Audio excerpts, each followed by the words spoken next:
अस्सलामुअलैकुम वरहमतुल्लाहि वबरकातुहू। मैं हूं एम तैमूर अमीन और आप देख रहे हैं M Taimur Amin YouTube channel. Chapter 3 introduction to basic C language. अच्छा, पिछले चैप्टर में हमने पढ़ा था कि हम किस तरह किसी वेरिएबल को, कांस्टेंट को और कोई भी नंबर है, कोई भी इंटीजर है, किस तरह उसको डिक्लेयर कर सकते हैं, उसको इम्प्लीमेंट कर सकते हैं। ठीक है, इस चैप्टर में हम क्या पढ़ेंगे? इस चैप्टर में हम पढ़ेंगे इनपुट आउटपुट के बारे में। इनपुट आउटपुट में सबसे पहला टॉपिक जो आता है हमारे पास वो है प्रिंटएफ का, दूसरा है फॉर्मेट स्पेसिफायर और तीसरे नंबर पे हमारे पास है स्कैनएफ का। ठीक है, और चौथे नंबर पे है स्टेटमेंट टर्मिनेटर। सबसे पहले प्रिंटएफ। प्रिंटएफ क्या है? आपको तो पता है प्रिंटएफ का क्या काम है। प्रिंटएफ क्या करता है? It is use to show output on the screen. ठीक है, ये स्क्रीन पर आउटपुट शो करवाने के लिए यूज होता है। ठीक है, हम कोई भी प्रिंटएफ के अंदर डबल इन्वर्टेड कॉमास के अंदर कोई भी चीज़ लिखते हैं तो वो ऐसे एज इट इज़ ही स्क्रीन पर शो हो जाती है।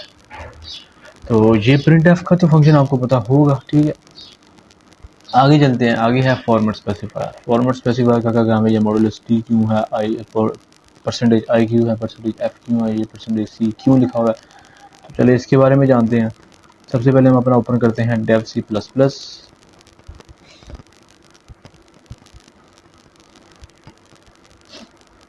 एक फाइल क्रिएट करते हैं और उसको सेव करते हैं चैप्टर 3 के नाम से .cpp।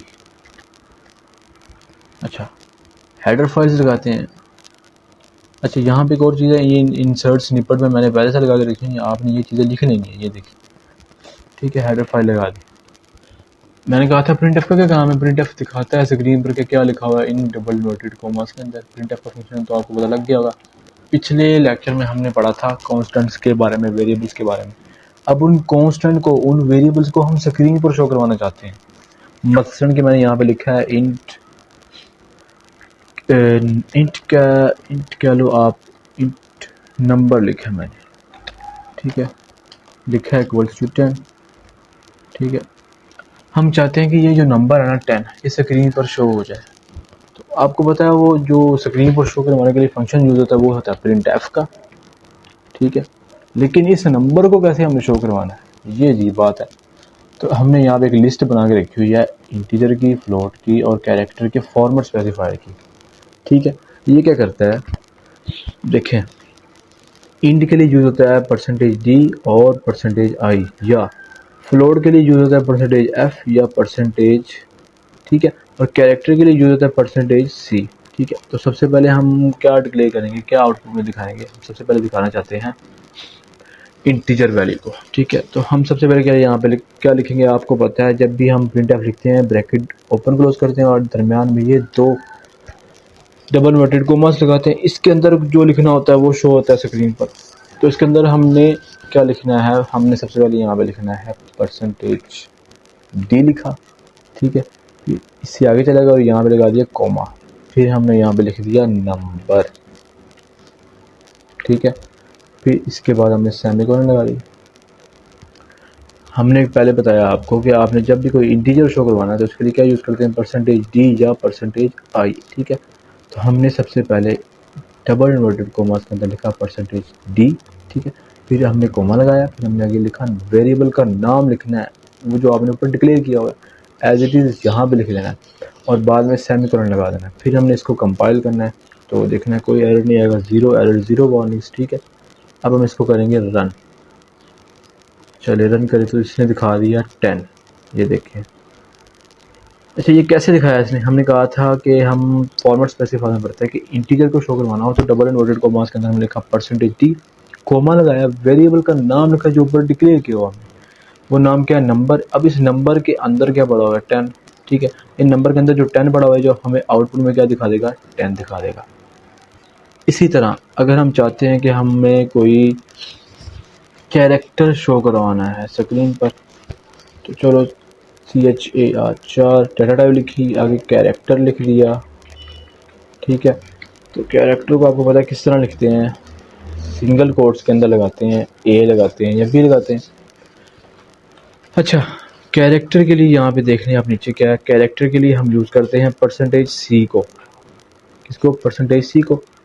छोटी सी चेंजिंग आपने क्या करनी है, यहाँ पे डी के बजाय सी लगा देना है और कोमा लगा के ये जो आपने नंबर लिखा हुआ है यहाँ पे वेरिएबल का नाम और है, यहाँ पे वो चीज़ आएगी इधर जो ऊपर वेरिएबल का नाम है, जो डाटा टाइप के साथ वेरिएबल का नाम है। हमने यहाँ पे ऊपर कैरेक्टर लिखा हुआ है तो हम यहाँ पे क्या लिखेंगे, कैरेक्टर, CHAR।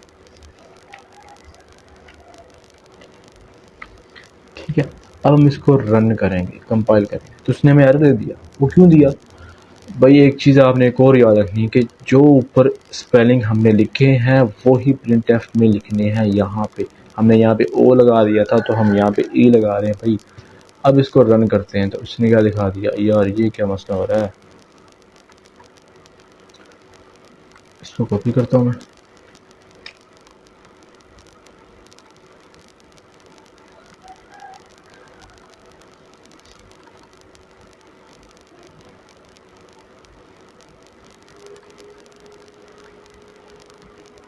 पेस्ट किया,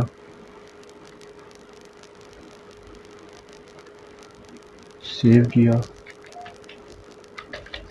अच्छा, इसको जब हम रन करेंगे, कंपाइल रन, ठीक है, तो ये हमें क्या दिखा दे, ये देखो इसने हमें कोई एरर दिखाया है। क्या एरर दिखाया, तो चलिए देखते हैं भाई। देखो हमने यहाँ पे सी नहीं लगाया, स्पेलिंग में गलती आ गई। अब हम इसको रन करेंगे, यस यस, देखो ये हमें ए दिखा देगा, कैरेक्टर। कैरेक्टर के लिए क्या यूज़ है, हमने ए यहाँ पे लिखा था और कैरेक्टर हमेशा सिंगल कोट्स में आते हैं। ठीक है, कैरेक्टर हमेशा सिंगल कोट्स में आते हैं। आगे क्या है जी, आगे हमने पढ़ना है फ्लोट के बारे में। फ्लोट क्या होता है, फ्लोट को किस तरह से स्क्रीन पर शो करवाते हैं। ठीक है, तो चलो देखो, हम सबसे पहले फ्लोट को लिखेंगे यहाँ पे। यार ये पता क्या मसला है, मेरे ना डर C++ से कोई मसला है, तो मैं इसको यहाँ पे अगर कोड लिखूँ ना बार बार तो शायद आउटपुट में कोई प्रॉब्लम आए, तो शायद क्या पता कॉपी पेस्ट करके न्यू फाइल बना के वहाँ पे जाके लिखना पड़े। तो शायद देखते हैं, चलो फ्लोट हम यहाँ पे डाटा टाइप ले रहे हैं, फ्लोट पाई ले लेते हैं। पाई की क्या वैल्यू होती है, 3.14। ठीक है, अब हमने इस 3.14 को स्क्रीन पर शो करवाना है। तो हमें पता है प्रिंट एफ का फंक्शन क्या करता है, स्क्रीन पर शो करवाने के लिए यूज होता है। प्रिंट एफ लिखा, ब्रैकेट लगाई, डबल इन्वर्टेड कॉमास लगाया। हमने यहाँ पे फ्लोट के लिए क्या यूज़ करना है, %f लिखा। ठीक है, फिर कोमा लगाया और ऊपर जो हमने वेरिएबल का नाम लिखा हुआ है, डिक्लेयर किया हुआ है, वो यहाँ पे हमने लिख देना पाई। ठीक है, और आगे लगा दिया सेमीकोलन। अब इसको हम करते हैं कंपाइल एंड रन। तो ये देखो गलती होगी ना, ए दिखा दिया। तो ये मेरे कंपाइलर मसला है, मैं यहाँ पे इसको कॉपी करूँगा। ठीक है, कॉपी करके यार ये बार बार मुझे न्यू फाइल बनानी पड़ती है। ये मैं इसको जहाँ पे दोबारा पेस्ट करूँगा जाके। अच्छा,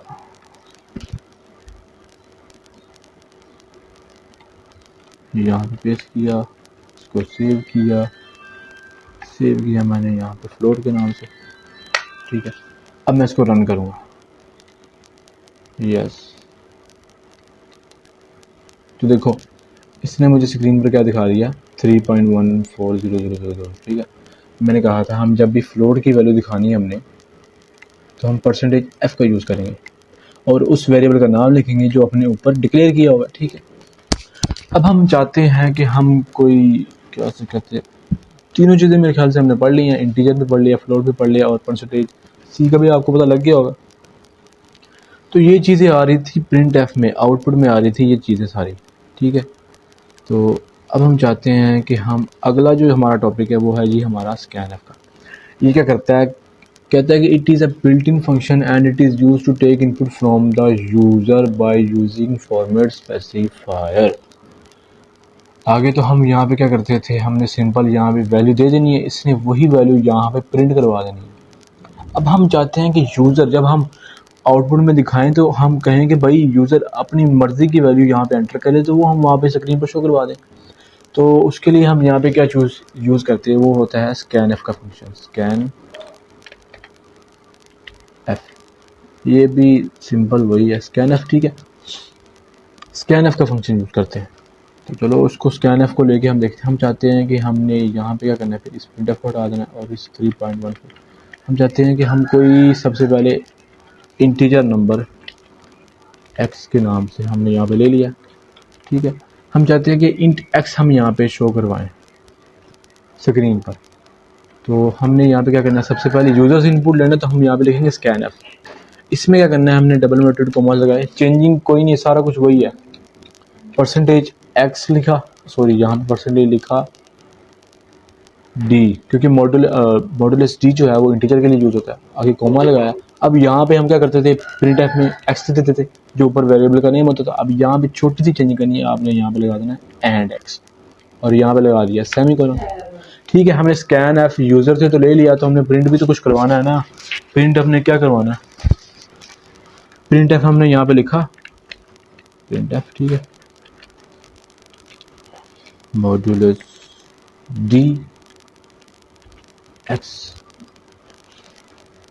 कोई कुछ भी नहीं है, आपने यहाँ पे सिर्फ और सिर्फ परसेंटेज डी लिखा, एंड एक्स लगा दिया कोमा, और यहाँ पे हमने लिखा परसेंटेज डी कोमा लगा के एक्स लगा दिया, यहाँ पे सेमीकोलन लगा दिया। अच्छा, स्कैन एफ का क्या काम है, ये हमसे वैल्यू मांगेगा। ठीक है, तो अब हम इसको जब रन करेंगे तो क्या होगा, देखो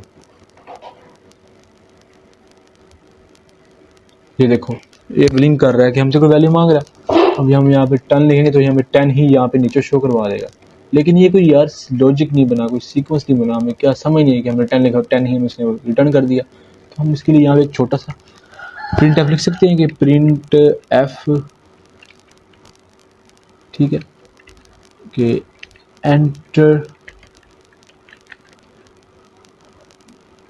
वैल्यू, एंटर वैल्यू। ठीक है, देखो अब जब ये कंपाइलर कंपाइल करेगा प्रोग्राम को तो क्या करेगा, सबसे पहले ये हमें ये चीज़ दिखाएगा एंटर वैल्यू। ठीक है, फिर एंटर जब हम वैल्यू करेंगे तो वो जो वैल्यू है वो एक्स के अंदर जाके स्टोर हो जाएगी। ठीक है, उसके बाद वो हमें जो एक्स है वो ये जो हमने एंड एक्स लिखा है यहाँ पे जाके वो स्टोर हो जाएगी। ठीक है, ये जो एक्स है ये प्रिंट एफ यहाँ पे काम करेगा, और ये जो एक्स यहाँ पे है वो वैल्यू यहाँ पे आ जाएगी। अब हम इसको लिखते हैं, जब हम इसको रन करते हैं तो देखो क्या होता है, उसने हमें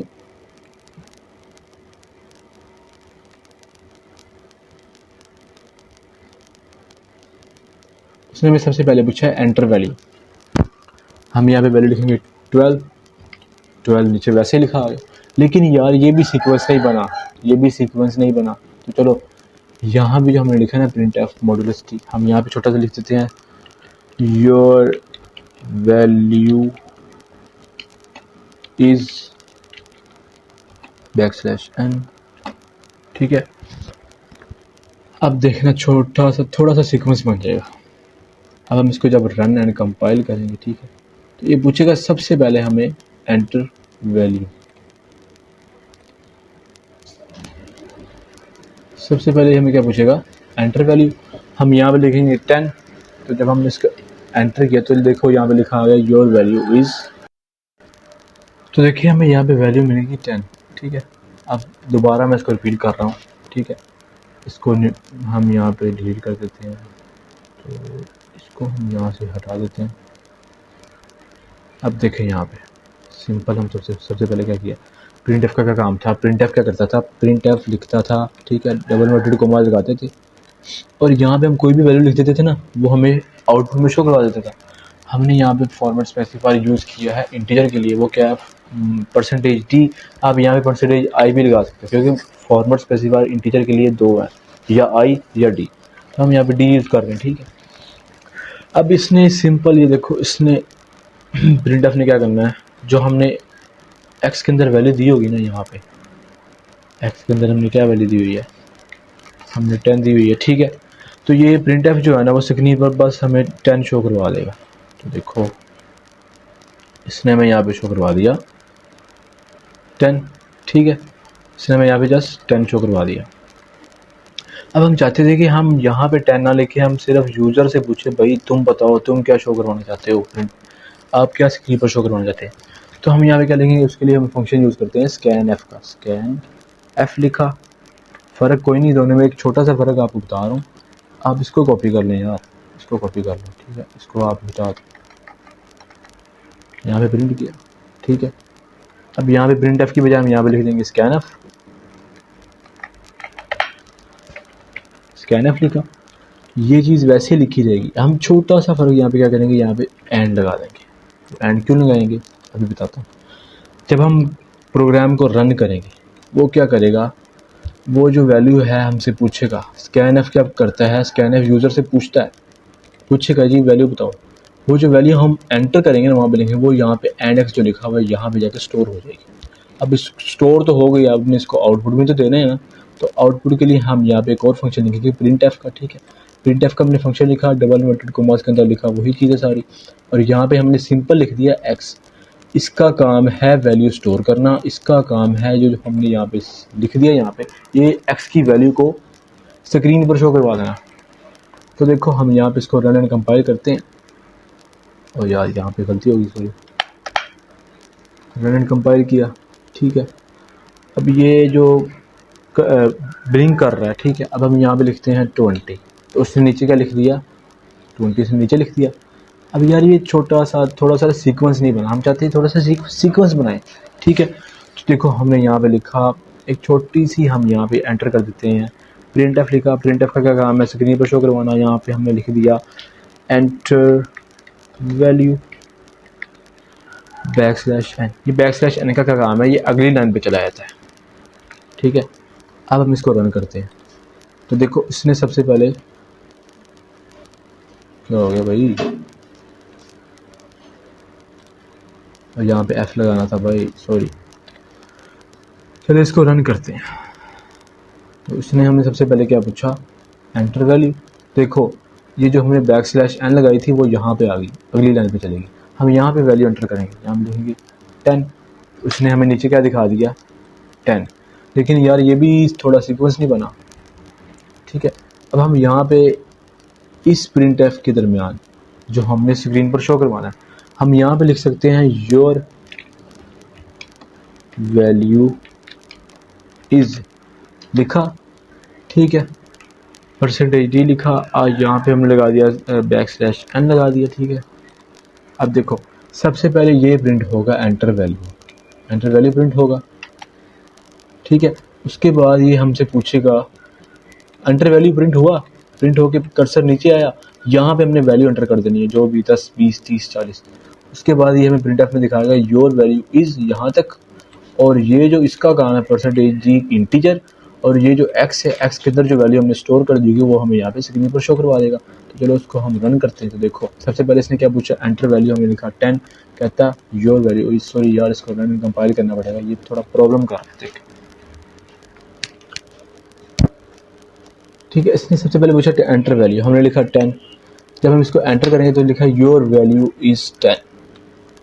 इसने क्या किया, योर वैल्यू %d इंटीजर में गया, और ये जो x है, x की जगह हमने क्या यहाँ पे लिख दिया 10 लिख दिया। ठीक है, तो ये था हमारा इंटीजर को शो करवाने का। अब हम कोई चाहते हैं कैरेक्टर शो हो, कैरेक्टर। हम यहाँ पे इसको यहाँ पे ठीक है, हम यहाँ पे जाते हैं कैरेक्टर। हम यहाँ पे लिखेंगे कैरेक्टर CHAR, इसको कोई नाम दे देंगे, हम दे देते हैं कैरेक्टर। ठीक है, अब हम जाते हैं कैरेक्टर स्क्रीन पर शो। फॉर्मेट स्पेसिफायर में हमने क्या पढ़ा है, कैरेक्टर को आउटपुट में दिखाने के लिए क्या यूज़ होता है, %c। यहाँ पे देखें %c। तो हम यहाँ पे थोड़ा सा इसको सीक्वेंस बनाएंगे, जहाँ पे हमने लिखा था पहले, यहाँ हम लिखेंगे प्रिंट एफ एंटर कैरेक्टर। ठीक है, सेमीकोलन लगाया, \n लगाई। आगे हमने कहा था कि हम कैरेक्टर के लिए यूज़ करते हैं %c, और वो यहाँ पे चीज़ वो आती है जो हमने ऊपर वेरिएबल डिक्लेयर किया होता है। तो इसको कॉपी करेंगे हम यहाँ पे। ठीक है, इसको हम यहाँ पे x की जगह पेस्ट कर देंगे। ठीक है, और यहाँ पे भी वही काम करेंगे। अब ये क्या काम करेगा, ये इसको रन एंड कंपाइल करते हैं तो देखते हैं। अब इसने सबसे पहले मुझसे पूछा एंटर कैरेक्टर। तो कैरेक्टर हमें क्या पता होता है, सिंगल इन्वर्टेड कोमास के अंदर आता है। हम सिर्फ एक ही कैरेक्टर एंटर कर सकते हैं, 2-3 करेंगे तो भाई नहीं दिखाएगा। देखो नहीं दिखाया ना, कैरेक्टर सिंगल इन्वर्टेड कोमास के अंदर आता है। ठीक है, और जब भी इसको आउटपुट में दिखाना है तो सिर्फ हमने एक ही कैरेक्टर लिखना है, एक ही वैल्यू लिखनी है, चाहे यहाँ पे 1 लिखो या 2 लिखो। ठीक है, लेकिन यहाँ पे 1 भी नहीं आना, सॉरी यार, कोई ABC का वर्ड, कोई स्पेशल कैरेक्टर आएगा यहाँ पे। हम यहाँ पे लिख रहे हैं A, एंटर किया तो उसने क्या दिखा दिया A। ठीक है, और यहाँ पे तो हमने यार सी नहीं लगाया, सॉरी। अब ये दिखाएगा क्या चीज़ है। तो देखो सबसे पहले इसने हमसे पूछा एंटर कैरेक्टर, हमने यहाँ पे लिखा सी, तो इसने यहाँ पे नीचे सी शो करवा दिया। यहाँ पे हम लिख सकते हैं योर कैरेक्टर इज, ठीक है।